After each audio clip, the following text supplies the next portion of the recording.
welcome. Ram Navami was supposed to be an occasion of celebration across the country. There were celebrations everywhere, but there were pockets where the occasion turned into something unfortunate. One of those pockets was Jawaharlal Nehru University. What really happened? Could it have been avoided? What is the situation right now? The Vice-Chancellor of the Jawaharlal Nehru University, Ms. Pandit, is here with me. Ma'am, thank you so much for taking time out and speaking to CNN News 18. I want to begin by asking you, can you just help our viewers understand what exactly are the facts of what happened that day? How did things go out of hand? As of now, what has happened is, one thing, the administration doesn't run the hostels or the messes.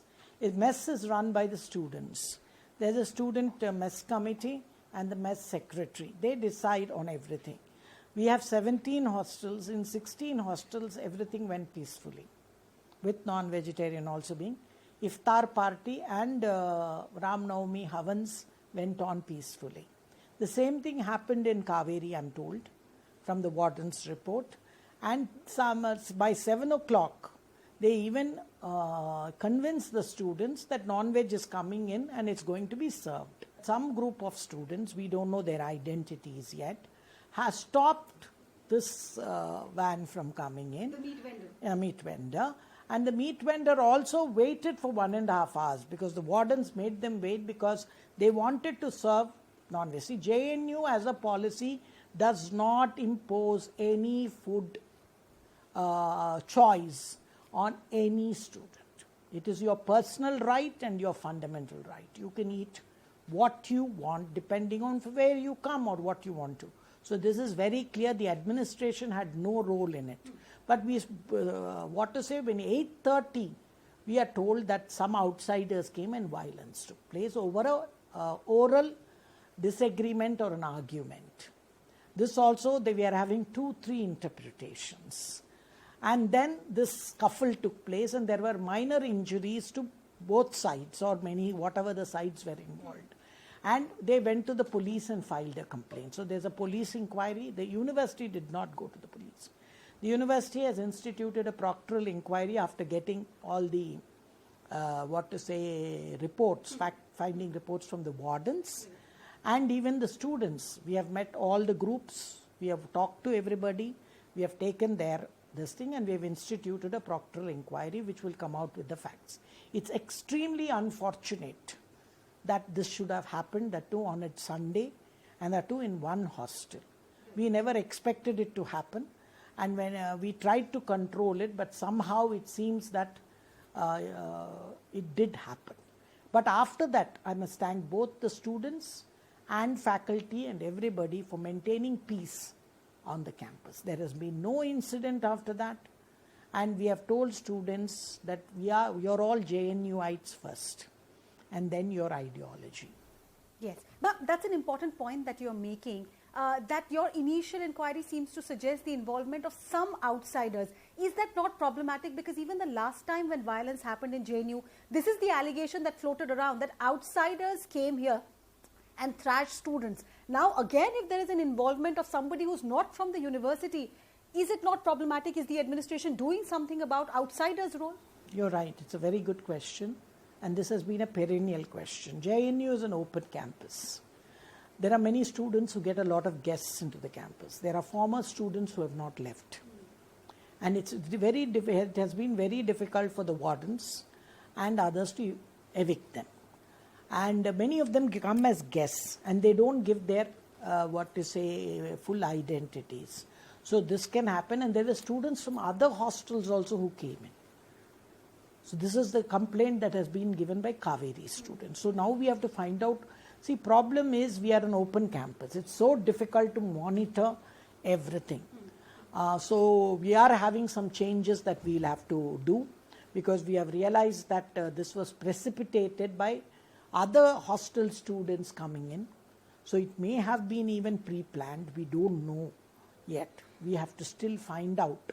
So once I find out and the report comes, we will surely share it with you. Right. The other thing that, ma'am, I want to ask you, you have a long experience of being in this university. You've passed out of here.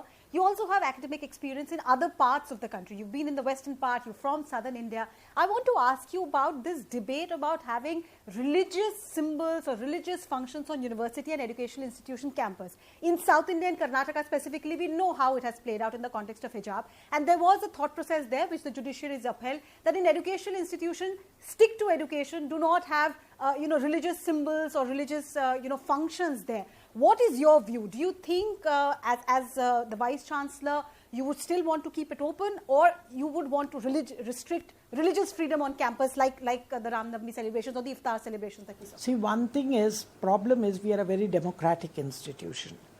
My philosophy is a panchamrit of democracy, development, dissent, difference and diversity. Because when I came to this university, JNU didn't have any religious festivals were not permitted. Even religious symbols to wear were not permitted. I'm told in the last 20 years, this has been permitted. So it's very difficult for us to stop that now, because people are very sensitive to these identities. As long as it's done peacefully, we have no issue. Okay. Because this identity has become very strong nowadays. So it's very difficult. The administration cannot interfere because the hostels are run both by the students and the wardens. So any rule will be seen as an imposition and as a violation of their democratic rights. So as of now, we are keeping to what has been the practice. Not tradition. Tradition in my time, I was here from 85 to 90, no religious symbol or rituals were ever done on JNU, and it was discouraged. So now in this particular case, because the entire controversy seemed to be around the Havan, was administration asked whether we can do the Havan or not? Was an express permission sought? Was a permission given? I'm told the wardens, the DSW and the wardens in their report, because administration, it doesn't interfere in this. Any role, okay. So the Vice-Chancellor, the Rector and the administration doesn't know what's happening in each hostel. Because this became a problem, we had to come in. So it is so decentralized. The students decided, and the students agreed that Iftar party can take place, then let the Havan also go on. But I am told by a particular group that there were objections only to one of the festivities and not to the other. That is where I am told the whole, argument and conflict came into being. And this was resolved. And on the basis of it, the contention was that the non-vegetarian food will be cooked after the Havan is over. The Havan was completed even before 7. And hence the chicken, vendor who supplies came into supply also. But I believe he was stopped by somebody. We don't even know the identity of who stopped it. Because we are not allowed to keep cameras. Students destroyed all the cameras. So there is no independent evidence except by whose, individual mobile videos. And that can be very dicey because it depends on which side of this thing you are. So we don't have independent evidence yet. We are trying to collect it, and the police is also doing an independent inquiry into it, because we don't want violence again. And food can never be an issue in JNU, as dress is not an issue. JNU, the students' union here, had said that they were not too happy with the official statement that the administration put out. They also said the mess secretary has been quoted to say that there was no official written word or any GBM that happened which spoke about non-veg not being served on that particular day. Prima facie, can you just tell us what the preliminary inquiry has? One thing, first of all, there is no JNU-SU because no elections have taken place for 2 years. We follow the Linden Dock Committee. They claim to be, but they are not the elected of this year because elections didn't take place. They are representing one ideology, and there is the other people. There is evidence of warden putting up notices. Everything is there. So it is wrong to say putting up notices saying that non-veg food will be served. Will be served, and the decision with the mess secretary and the mess committee taking. And if you see very clearly, only in Kaveri this problem. If it was, let's say, an administrative decision or a larger decision, then it should have been in all the 17 hostels. In all the other 16 hostels, non-vegetarian was served. Havan and iftar parties went on very peacefully. In all the universities. Yes. The problem was only in this one hostel. We have 17 hostels in all the other 16. And suddenly violence takes place. After everything was compromised and everything was done, the DSW sent me an SMS at 7 o'clock. I was in Cochin. I was coming in on the flight into Delhi. I landed at 10:40 and then I get a phone call saying violence is... So I straight away drove to the Kaveri hostel. I went and met the students there. Students were quite agitated. And I made it very clear that JNU administration, zero tolerance for violence. And no religion will be discriminated. Either all religions should be allowed to festivities, including Easter. You see, this time we are having a very good, it's really secular. All three religions are at the same time. So allow everybody or allow nobody. And also that the administration is very, very clear that we will not tolerate violence of any kind. Differences can be there, debate, discuss, dissent, argue, agitate, but no violence. So you see, after that, the students and faculty, mainly students, took processions. Both sides took processions and both sides have been peaceful. You met the students now? Yes, not once. I've met them several times. From the day I joined, because my concern is that students should be happy. This university runs for students. So I have met everybody because for me they are students. I don't see them with ideology.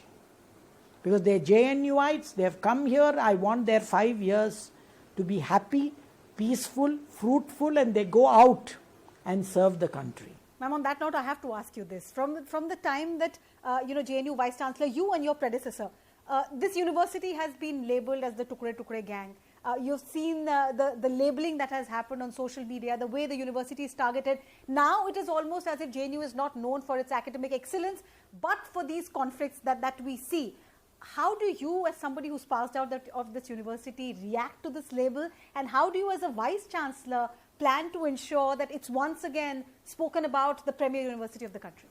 This is very unfortunate because a fringe is defining the identity of JNU and not the majority. I am a product of JNU. I am not a part of any Tukade gang.